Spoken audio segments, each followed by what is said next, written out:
l'ambiance, les contrôles, si c'est bien les contacts avec les ballons, avec la pelouse, ça donne déjà de la confiance. Et c'est paradoxal des fois, il y a des moments où je faisais des séances comme ça, pendant un quart d'heure, 20 minutes, tu t'entraînes et tu mets pas une balle. Tu mets pas une balle au fond, tu n'étais pas bien et tout. Le coup de sifflet arrive et tu changes tout. Donc des fois c'est vraiment un particulier.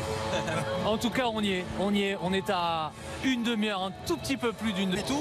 Le coup de sifflet arrive et tu changes tout. Donc des fois c'est vraiment un particulier. En tout cas on y est, on est à une demi-heure, un tout petit peu plus d'une demi-heure du coup d'envoi de cette demi-finale événement. Le Paris Saint-Germain qui va aller chercher ce soir la première pierre de la qualif pour sa deuxième finale consécutive de Champions League. Il faut l'avoir à l'esprit, hein. Ce que sont en train de faire ces joueurs, c'est possiblement un moment historique. L'année dernière ils ont joué la finale de cette compétition dans un contexte, on le sait, on s'en souvient, très singulier à cause de la pandémie de Covid-19, ce Final 8 qui a eu lieu au Portugal. Mais les Parisiens ont joué la finale, ils l'ont perdu 1-0 contre le Bayern Munich. Ils reviennent ce soir dans une configuration classique. Retour, ils n'ont jamais franchi les demi-finales. Exactement. Ils reviennent dans une configuration classique ce soir face à un adversaire. Man City non plus. qui est un des favoris de cette compétition, Ángel Di María. Et là on garde toujours un œil, on en profite. Je vais demander à notre réalisateur Philippe Tourneur de nous montrer ça de près, hein, ces joueurs.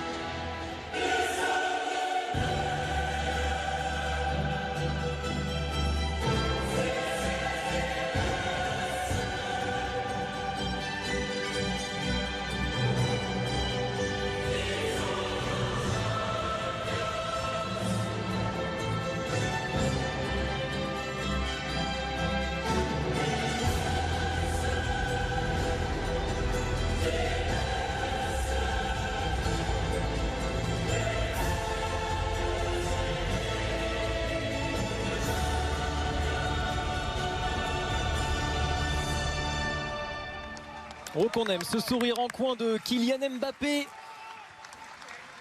le deuxième meilleur buteur de la Ligue des Champions.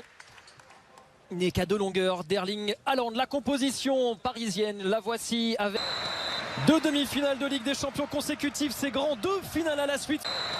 2 demi-finales de Ligue des Champions consécutives, c'est grand, 2 finales à la suite, ce serait immense. Paris a terrassé. Avec Foden. Bien fait aussi Riyad Mahrez. Ballon dans la profondeur et la couverture de Marquinhos. Heureusement qu'il est interdit. Oh, il y a un 2 contre 2 à jouer. Mbappé avec Neymar. Et Neymar. Dommage. Peut-être que le jeu était de rejouer avec Mbappé. Attention au Bernardo Silva.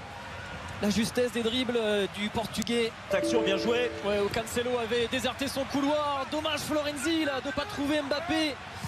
Oh que c'était bien. Sur le placement de Di Maria, parce qu'on voyait le sourire. On voyait le sourire en avant entre Tottenham et Manchester City. Renversant. Attention Bakker là, par contre, de pas être trop à l'intérieur. Pas le droit de se toucher, évidemment, c'est compliqué sur ces phases de jeu arrêté. Le corner de Marquinhos.